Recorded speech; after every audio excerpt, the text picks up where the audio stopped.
welcome to my special-ish Halloween special.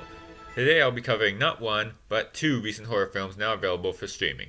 We are now focusing on two Hulu original movies, which are the lower-class Netflix original movies, which are the lower-class theatrical movies. Also, one of these movies is really good. Yes, I've decided to do two from the same streaming company for consistency's sake. Also because I really want to see one of these movies, and the other one was because I promised that I would review this month's Into the Dark installment by the end of the month in my review of the rest of the series. Am I going to continue with it? Sure. It might be interesting to review these every month. I'm not going to review the new one next week. I want to take a break from that thing, but I'll probably have it out later this month, so watch out for What? How did... that was there this whole time? That thing was my channel trailer for almost a month. Oh well, nobody actually saw that video anyway. Spent a lot of time on it. It's the longest video I've ever made, and it was all pretty much for nothing. But don't feel bad for me, because only 1 week later I got one of my channel's biggest hits. A video that isn't even 2 minutes long. But it doesn't seem to have anything wrong with it though, so I guess the moral of the story is never put any effort into anything. Anyway, let's talk about Into the Dark first. This one is called Uncanny Annie. So for those of you who don't know, Into the Dark is Hulu's collaboration with Blumhouse to produce a horror movie for their platform every month based on a holiday.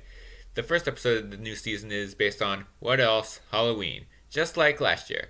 And from the same director, Paul Davis, except while last year's wasn't perfect, it was at least better than this. Uncanny Annie is the story of a group of friends who decide to play a board game they found and end up getting trapped inside it. It's basically the horror movie version of Jumanji, even more so than August School Spirit was the horror movie version of The Breakfast Club. Into the Dark really likes twisted reimaginings, I guess. It starts out pretty good. It has an interesting concept that has definite potential. Before anything bad starts happening, the character interactions are pretty good. While the acting is more just okay, the dialogue and chemistry are great. They were pretty convincing for the most part as fans. But then, as it goes on, it all starts to fall apart. I'm not sure if anything was really happening or if it was just me, but when the plot picks up, the acting and writing seemed to get gradually worse as it went on. I mean, to the point when the climax was actually sort of painful to watch. Dialogue is really cheesy, the actors aren't as strong portraying the emotions of a horror scene, especially in the aforementioned climax, and the characters get stupider, and the story isn't nearly as deep as it wants to be.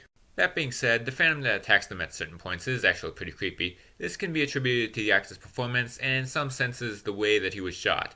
Unfortunately, when the main villain, the titular Uncanny Annie, is revealed, she is not so much. She seems scary at first, but then as it goes on, you begin to realize that she's basically just a regurgitation of demon cliches. Uncanny Annie is yet another underwhelming addition to Into the Dark. I'm not even sure if I'm going to make next month's entry a priority because of this, unless commenters want it. Anyway, not very good.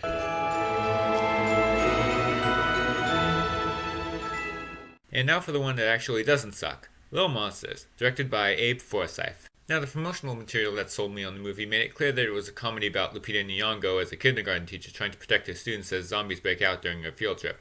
What I was not expecting was how there would be heavy, romantic, indie comedy vibes to it. I mean, some of the quotes in some of their trailers may have mentioned it, but it was never really put on the forefront. For the first half hour or so, it focuses on a struggling musician that none of the trailers really show even half as much as Nyong'o, who eventually accompanies his nephew to the field trip. Nyong'o doesn't appear until maybe around the 10-minute mark, but then when the zombies come in, that's when it goes full horror comedy.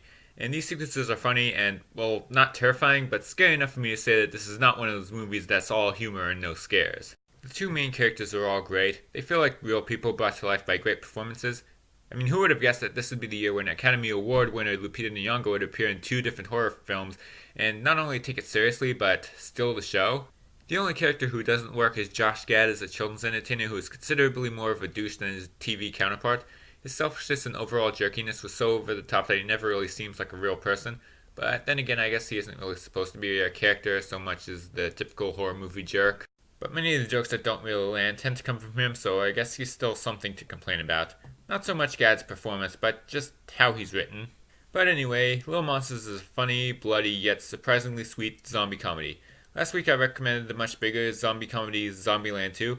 Well, I personally think that this is the better one. It is probably the best Hulu movie that I've ever seen, and definitely the best fictional Hulu movie that I'm aware of. If you have Hulu, it is worth your time.